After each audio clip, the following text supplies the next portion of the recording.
Jay Schalin, you've probably read his work at popecenter.org. You may have heard him on radio, seen him on television. He joined the Pope Center in 2007.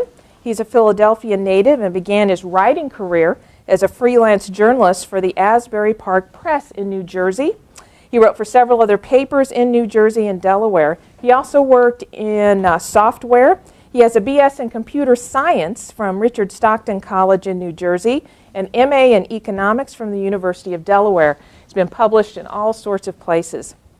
Today he's going to talk about a promising trend in higher education. Good to know there are some promising trends in higher education, and that's why we really wanted to have Jay here to talk about this.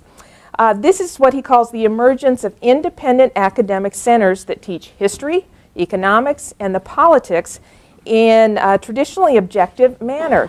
Sometimes that hasn't been the case. Now these centers, he says, are proving to be even more effective than anticipated in restoring what he calls sensible teaching to the fevered swamps of academe.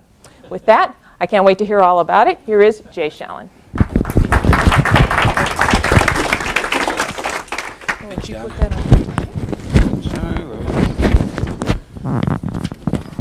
And also, by the way, what he's speaking about is this report, which is available to you at the end of his speech if you'd like a copy, and there are some on the table. Get the stuff off there. And before I get started, I've kind of been given the riot act here. We have a sign-up sheet for our newsletter, so if you feel like getting it, please sign up, and that'll be going around. And I don't think I'm saying anything new when I suggest that higher education is a troubled institution. And the main problem, although these are problems, is not about cost or access. There's not some bubble that's going to turn campuses into vacant lots. There's not some new wave of technology that's going to make brick and mortar schools obsolete. The main problem has to do with the ideas that are being discussed and promoted. Essentially, there are many good ideas that are being kept off campus, and there are many bad ideas being promoted as facts or inevitable. A lot of important things, knowledge has been disappearing since the 1960s, and there are those of us who are wondering how to preserve and restore this knowledge. Some of the attempts over the years have failed, such as David Horowitz's Academic Bill of Rights, or endowed chairs for conservative professors. Some of the other attempts have been a little more resilient. The Pope Center is one of them. There are independent think tanks that try to affect higher education from outside of academia.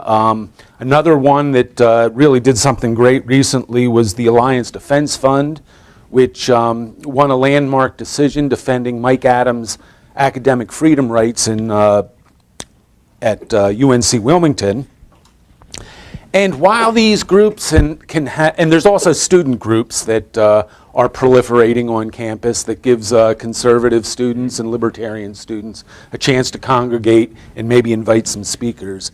And while they're all doing sort of valuable things, they're not really getting the good ideas into the classroom. There is one idea that has recently emerged as a possible way to do that, and that is the independent centers, academic centers, that they're usually funded by some outside donor, but they often are under the university's governance. They tend to be constructed or oriented around the bodies of knowledge that are disappearing or repressed or whatever. And on many campuses, they're already breathing new life into the study of history, political science, and economics.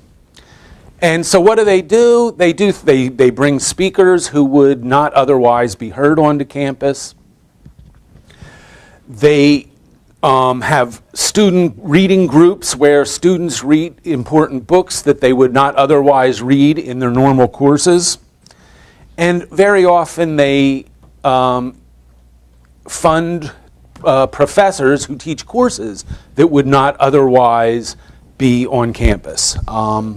They also sort of provide a focal point or a gathering point for like-minded students and faculty, and they sort of offer the best of what a liberal arts education should be, which is a small, very engaged circle of students and accomplished faculty getting together and discussing important ideas.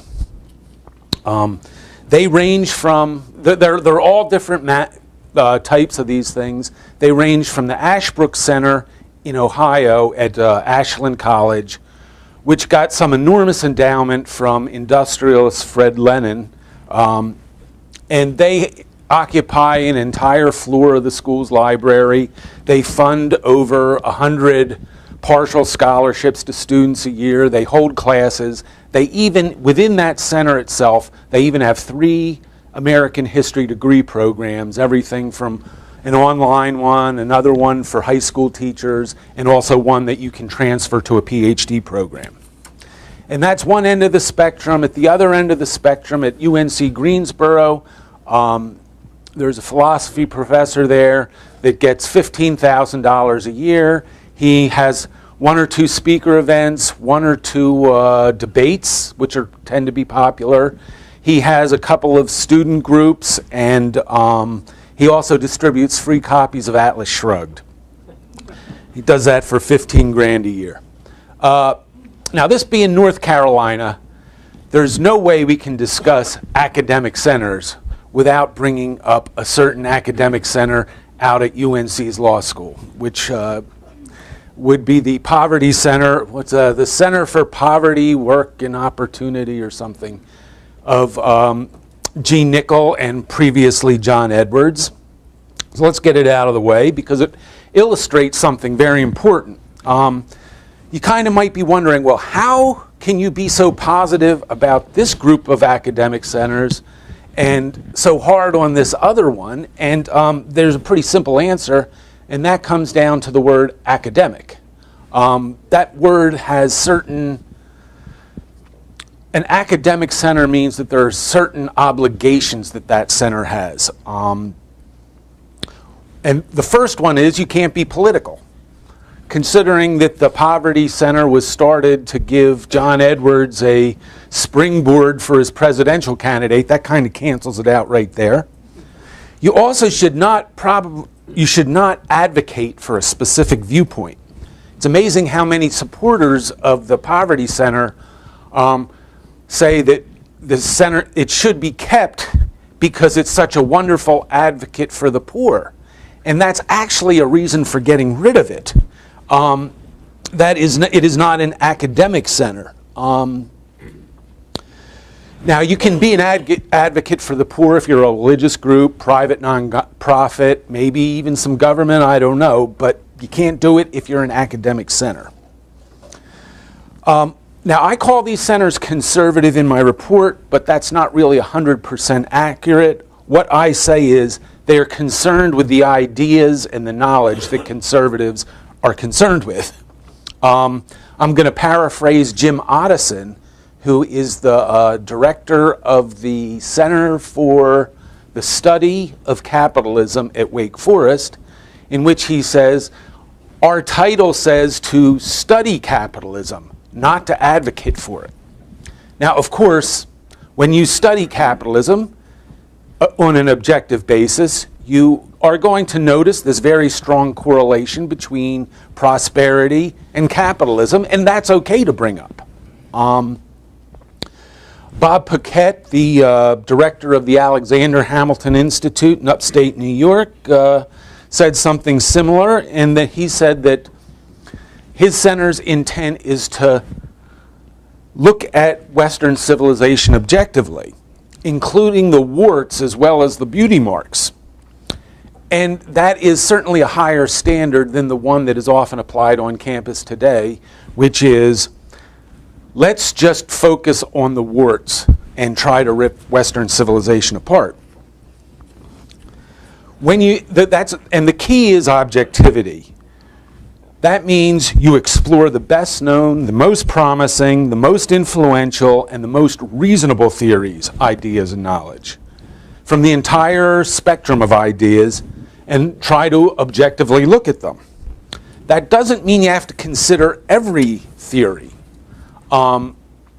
If you have an astronomy center, you do not have to closely examine the theory that the moon is made of green cheese.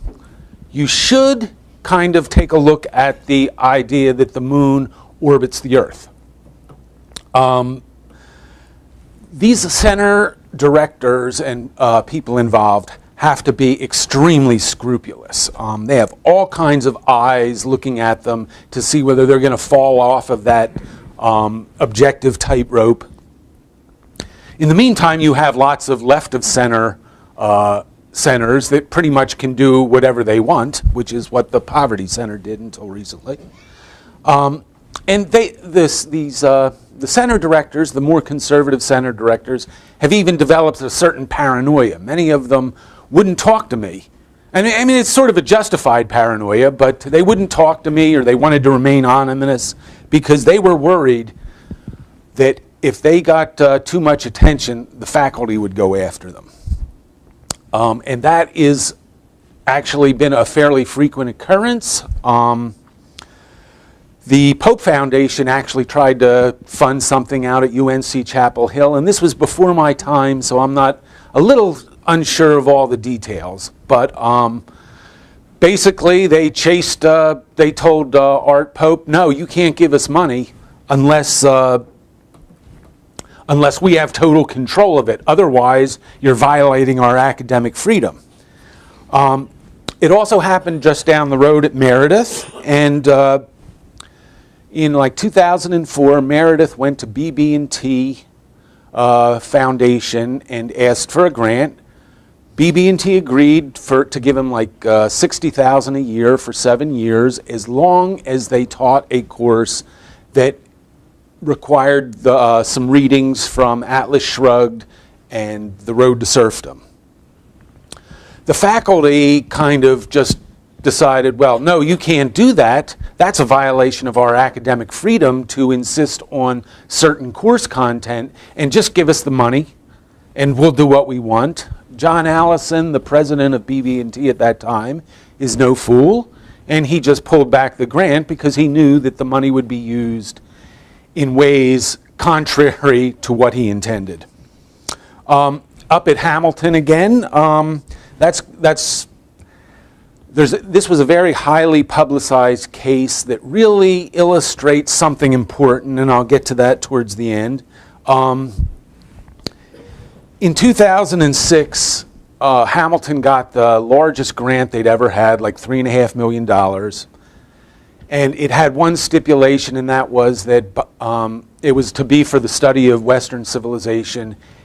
And the donor insisted that history professor Bob Paquette and 2 of his colleagues run it. The administration agreed. The paperwork was signed. Everything was ready to go. And all the safeguards were in place. And then the faculty just started like throwing an absolute fit. The administration caved, as administrations are liable to do, and they insisted that the whole thing be renegotiated. I don't know whether, Bob Paquette is not a shrinking violet. He's a very big man with a booming voice, and he says he's going to fight the culture war until they carry him off the battlefield on his shield.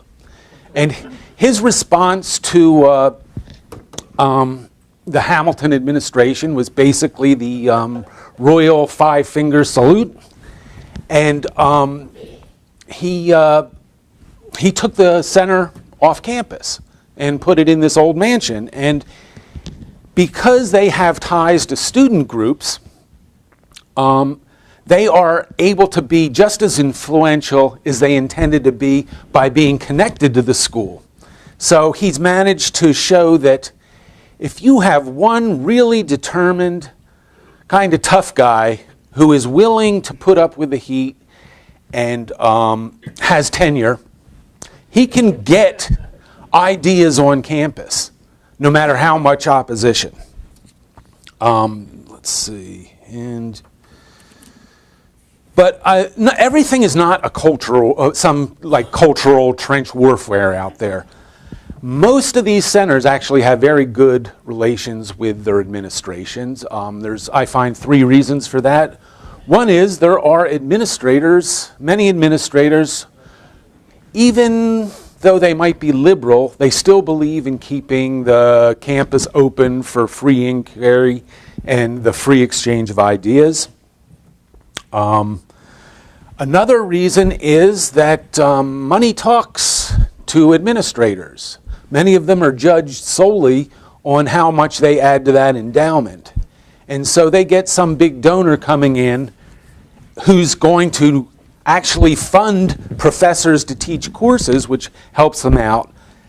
They tend to get friendly. They also notice that they see that flow of money, and they see how popular these programs are with students, and so they don't give much opposition. And the third reason is they very often tend to be terrified of adverse publicity. And nowadays, there's enough of an alternate media. Right here, we've got the Carolina Journal, the John Locke Foundation, and the Pope Center, and Civitas. We're ready to let people know if there's some kind of miscarriage of academic justice occurring. So these administrators have learned to just look the other way sometimes. Now, none of these centers would exist without donors. And they are crucial. And they are starting to get savvier about their gifts. In the past, they got a lot of administrators would, smile in their face and then go use their money for whatever they wanted. But there are even organizations that have developed over time to help donors craft their gifts in such a way that that can't happen. The Jack Miller Center in Philadelphia is probably the most prolific, and what it tries to do is it matches academics with donors and school administrations to make sure everybody's on board so that the thing will work. And one of the people there said also that he's starting to, in the last few years, he started to see a real uptick in the numbers and the size of in the numbers of people who want to donate and the size of donations. And I'll give you a little quote. "We get donors who understand the importance of getting the young to know our country's traditions. They are concerned about the country's future and fear that their grandchildren will not have the same opportunities that they had." One of the main reasons for why these centers and institutes and programs have so much success is that they're really filling voids that exist on campus. Harvey Mansfield, who's a fairly celebrated political scientist at Harvard, and he ran a program on constitutional government until he retired, said that his program's funding of postdocs and visiting professors made up for his school's lack of courses on America's founding, and that's kind of an amazing thing when you consider where Harvard is located, that they would be ignoring that topic. He also said, and this is another void that a lot of these centers are filling, is not so much on the political side, but maybe on the pedagogical or something. He says that his center was also trying to counter the domination of political science by the quantitative methods people. And he told me, one of our important things is we want to get people to study the classic works on political theory. Now, do I think that these centers are the total cure-all for all of higher education's problems? No. I've seen them do some pretty remarkable things. One thing that they can really do, if a student wants to participate in their program, they can greatly enhance their education. I have several quotes from students who say, hey, that's where I really learned. That's where my real education was, by participating in these programs. But by themselves, they're not enough to completely change a hardcore left-wing campus, which is a good chunk of a high percentage of the campuses. But even that left-wing domination starting to show a few cracks. Some of their main ideas, like multiculturalism, collectivism, left-wing postmodernism, are sort of unsustainable in that they have to feed off of an existing culture, and if they can't do that, they kind of die. They also can't handle any opposition, and so they have to kind of preach a dogma. And as long as we're a free society, dogma doesn't really last forever. So there's some possibilities going on there. One thing I'd like to say that if a school was somehow to have one or two of these centers and they were to be substantial and influential, and that school were to craft an excellent general education program, that's where you're really going to change the game. Those two things combined, directing students towards the knowledge that is most essential and having very objective people there to teach the knowledge that is most essential, those two things working in tandem could really go a long way to reforming a lot of higher ed. And with that, I'll open it up for questions. I don't want to chew your ear off too long. Here we go. John. It's been 45, 50 years since I was a freshman. But I'm just curious, you had to take two Western Civs as a freshman at the University of Georgia. What did they replace that with? Most gen eds are smorgasbords today. In other words, they will give you all kinds of options for things to take. They will say, well, you have to take a history course. That history course could be Western Civ. It could be the history of snacks, and anything in between. The history of Bollywood. So that is what has happened, and that is one of the worst things that's happened to higher ed.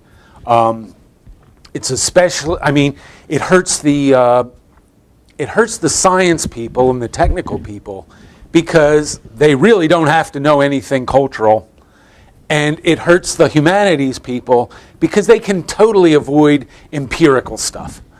Or the scientific method. They have to get they might have a science requirement in which I think state has one. It's like the dinosaurian age. So you get to study dinosaurs, which is what I was into in kindergarten. They've gutted these things. Bob. The centers predominantly are the courses they offer. They get college credit then at the Yeah, many of them are teaching. They're just regular teachers funded by the center, so they're teaching regular courses. In other cases, they will create new courses, but they're still for credit. Like the Ashbrook Center has an entire graduate program in American history. Then you get other things like reading groups and this sort of thing, where there's no credit, but they are fully part of the departments in a lot of cases. Jane? You mentioned John Allison at BB&T. I wonder if you could just share who are the donors? Who's providing money for this? Okay, well, there's the four main ones. BB&T Bank gave a huge number of grants. I think it was 62 in all. I think somebody here maybe even got one. I don't know. But their program, they have this wide range of programs, from one professor teaching a course on the moral foundations of capitalism to something like they have down at Clemson, where they fund enough professors to teach 18 courses a year.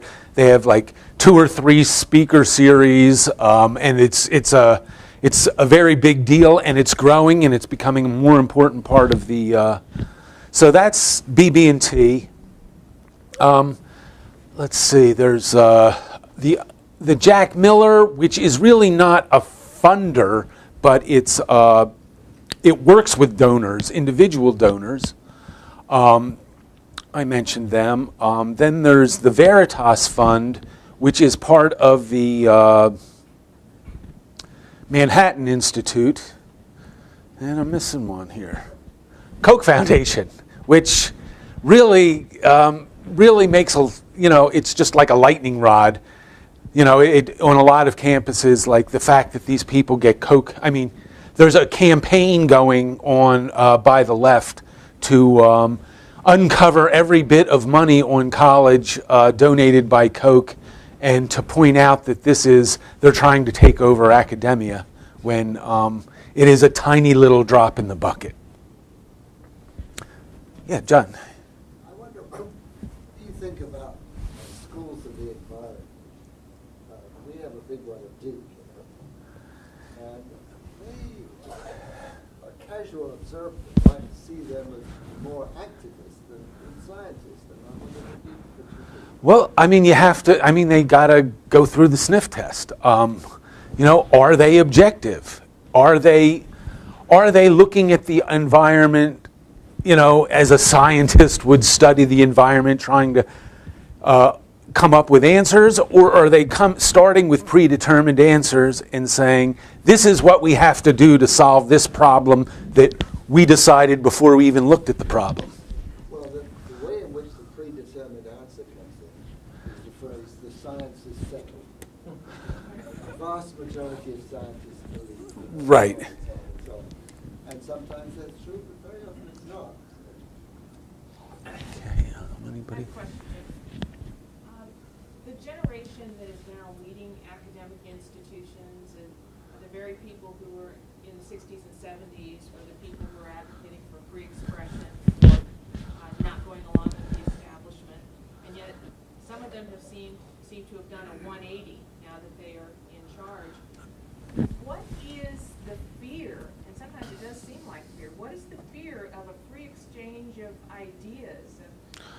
When I was in school, it was all about the marketplace of ideas.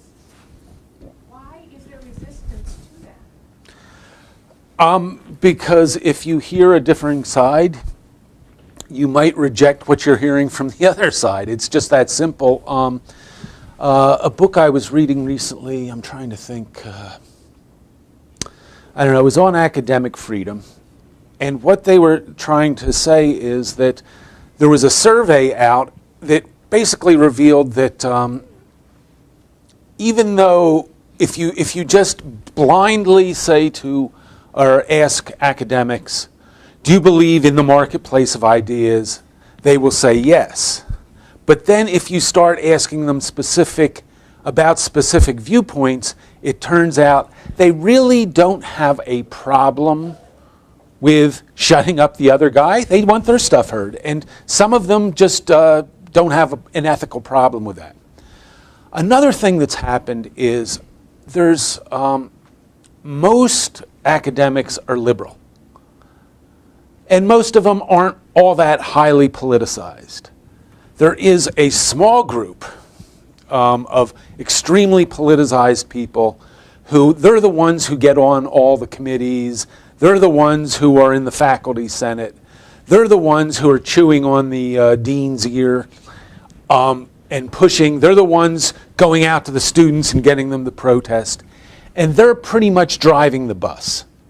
Nobody wants to counter them. So there are plenty of people who would just as soon let all that stuff go, but they got to go with the flow. Life is easier when you're not swimming against the tide. See, because I don't have an issue really with a lot of professors holding liberal views. It doesn't matter to me what they think personally, as long as they are facilitating an exchange, a discussion of all sorts of ideas. If they're comfortable with their own views and defending it, why why would they not want other ideas in a classroom? Well, there are, I mean, there are professors, just like you say, there are liberal professors, there's the whole left-wing civil libertarian sort of idea.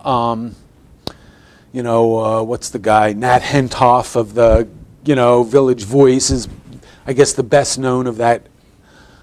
And there are a lot of professors like that. But there are people who just, the radical left is all about winning at any cost, ends justify the means. They don't care. They want to win. And so there is this idea that they want to keep certain ideas off. But the reason is such a good reason. We don't want people to be uncomfortable. That's very important. There's this word microaggression. Have you all heard that? Microaggression. There's a notion that nobody should feel uncomfortable in the university. Right? That's very effective. Yeah, Roy. If I could just answer this, I think one of the reasons is that among some people on the left, the view is that it's a struggle between good and evil, not a conversation about ideas. So that and Koch Foundation represents evil, so if they're funding something, that something has to be evil, and why should we allow evil on the campus? Okay, you want to have a discussion about ideas, but one of those ideas, shouldn't be executing Jews, okay? Whether we should do it or not. And I use that as an example because a lot of people are, in their mind, it's equivalent to what some of the people they oppose, in their view, are just pure evil and therefore should not be part of the conversation. So therefore, they want more camp. Fully agreed. Yes, sir. You started out by mentioning the poverty center that began on the Edwards. When anybody like a Gene Nichols comes up before the faculty and says, look, we got to have this great center, the ABC Center, are they measured periodically to see that it's not just a slush fund? No. Probably not. They probably have a financial audit, but they probably, their material is not looked at. There's a really good example down at Furman. It's a private school, so they get cut a little more slack, but the political science department has two centers. One of them is the Tocqueville Center. They fund a couple of professors, and they hold some lecture series, and they have reading groups. It is 100% focused on the founding documents of our country and the writings about the early history. Then you have the Reilly Center, and I don't know it's the rest of its name, for government policy. It is pretty close to what the John Locke, it operates very close to how the John Locke Foundation operates. It is a policy think tank from a specific point of view. The only difference between John Locke and this place is John Locke's much more objective. They lobby state legislators. They do all this stuff. They should not, they are not an academic center. They are allowed to operate like that without any scrutiny. The two guys from Furman were terrified that I would kind of say the wrong thing. They're paranoid of any little thing coming out that's going to make them look bad and draw faculty heat on them. So you've got a double standard all the way. George. Just wondering, Joe, when you were researching your paper, did you come across any instances where left-wingers grudgingly said, it's a good thing that the students are getting access to other ideas because otherwise they'd never hear any of this? Sometimes they at least acknowledge that? I got a lot of that secondhand. I didn't get it firsthand because I wasn't talking to my research didn't bring me into those circles too much. But yes, there is that good liberal professor who they oftentimes will cooperate. When I went down to Clemson, and there was a debate there between Robbie George from Princeton, who's a well-known conservative, and a liberal theologian from I can't remember his name, he's pretty prominent, but from Eastern University around Philadelphia, and they had a debate on whether Jesus was a socialist. Well, this guy from Eastern was just he loved this Clemson Center, and he's very much in the social justice Christianity movement. So you do get some. I mean, it's not, like I said, these places. It's not trench warfare every day, all the time, at every one of them. Yeah, I'd heard that was the case, especially at Princeton with the Madison Project. At first, the left-wing faculty said, "Oh, this will be so awful, we can't abide this." But now a lot of them are saying, "No, it's a good thing that this is bringing ideas to campus." A lot of it's diplomacy on the part of the center director. That's why one thing that the Jack Miller Center really looks for is people who are not going to be abrasive and draw heat. You have Robbie George at Princeton. Then at Harvard, you have Harvey Mansfield, who decided that the minute he was going to get tenure, he was not going to let a single thing pass. And so his whole career has been one long battle with the left on campus. He has been, he's like the notorious conservative on campus. So, it's you kind of, I mean, you can't go there and just be on the attack, because it's going to come back to you. You're outnumbered.